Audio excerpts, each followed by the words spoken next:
Massa mengatasnamakan gerakan reformasi agrarian berunjuk rasa di gedung DPRD Jabar. Mereka tergabung dalam sejumlah LSM seperti Walhi Jabar, kelompok petani hingga mahasiswa. Aksi digelar bersamaan dengan peringatan Hari Anti Korupsi dan Hari Hak Asasi Manusia. Dalam aksinya, berjalan kaki dari kawasan timur Gedung Sate, melewati kantor Gubernur Jabar Deddy Mulyadi dan berhenti di gedung DPRD Jabar. Selain berorasi, massa juga membawa spanduk. Salah satunya, spanduk berisi tulisan surat edaran gubernur yang melarang alih fungsi lahan dan pengelolaan perkebunan untuk rakyat bertentangan dengan UUD 1945. Direktur Walhi Jabar, Wahyudin Iwang, mengatakan, aksi digelar sebagai bentuk kritik terhadap ketimpangan penguasaan lahan di Indonesia. Menurutnya, rakyat semakin sulit mengakses ruang lahan dan hanya diberikan pada pengusaha besar yang tidak mampu mengelola lahan dan berakibat pada alih fungsi lahan. Akibat tidak maksimalnya dan ketimpangan lahan tersebut, membuat lahan tidak dimanfaatkan dengan baik.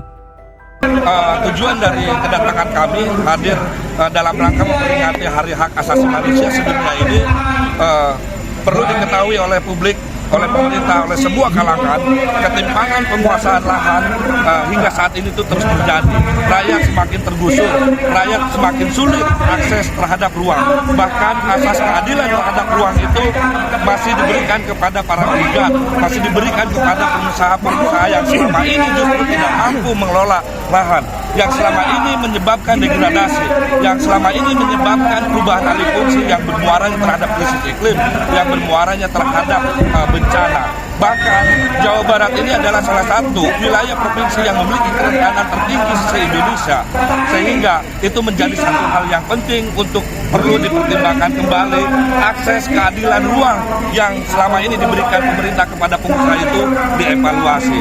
Nah, adapun dari beberapa tuntutan desakan kami, salah satu yang paling terpenting itu kami ingin mendesakan dorongan kepada pemerintah untuk segera membuat tim khusus atau pansus untuk melakukan evaluasi dan kajian kebijakan serta mengevaluasi seluruh konsesi, izin-izin konsesi yang berada di wilayah pengelolaan perhutani, yang di wilayah pengelolaan PTPN serta di wilayah pengelolaan BKSDA yang selama ini degradasi bentang alam berubah, lahan kritis terjadi di kawasan-kawasan tersebut. Yang kedua juga kami mendesakan untuk segera mengevaluasi izin-izin konsesi yang ada di Jawa Barat, yang dimana rakyat semakin sulit mengakses lahan, rakyat semakin sulit mengakses ruang, sehingga asas keadilannya itu tidak semata-mata diberikan kepada rakyat, akan tetapi diberikan kepada korporat, kepada pemodal-pemodal yang selama ini tidak memberikan kontribusi, bahkan menyebabkan kerugian negara untuk memulihkan dan memperbaiki lingkungan kembali. Itu menjadi salah satu tujuan kami dalam gerakan reforma agraria dan lingkungan hidup. Berapa titik mungkin lahan-lahan yang rusak nih, Pak?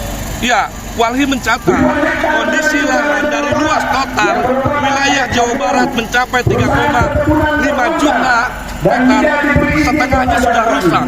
Kondisinya sudah rusak. Di mana saja kerusakan itu terjadi? Berada di wilayah pengelolaan BKSDA, berada di wilayah pengelolaan perhutani, dan berada di wilayah pengelolaan PTPN. Sisanya kawasan-kawasan ibuan seperti Bandung Utara, seperti Kabupaten Bandung Selatan, Kabupaten Bandung Barat, dan beberapa wilayah yang memiliki kerentanan dan memiliki potensi ibuan yang terdegradasi oleh kegiatan-kegiatan industri, kegiatan-kegiatan kondominium, kegiatan-kegiatan tambang, dan kegiatan-kegiatan pariwisata. Hal ini menentukan 1,2 juta hektar telah terdegradasi dari jumlah total luas wilayah Jawa Barat. Bahkan kawasan hutan yang jumlahnya mencapai 800.000 hektar telah terdegradasi dan sisanya hanya tinggal 400 hektar. Artinya ini adalah warning bagi pemerintah, warning bagi publik untuk sama-sama harus menyelamatkan segera kondisi kerusakan lingkungan yang telah terjadi oleh kegiatan-kegiatan yang tadi di bawah pengelolaan BKSDA, di bawah pengelolaan perhutani, dan di wilayah pengelolaan PTPN. Ini harusnya menjadi satu rujukan supaya selamat masyarakat Jawa Barat terhindar dari bencana yang terjadi seperti di Sumatera, untuk melakukan segera audit lingkungan, mengevaluasi izin-izin konsesi, dan melakukan upaya pemulihan dan perbaikan lingkungan hidup di Jawa Barat.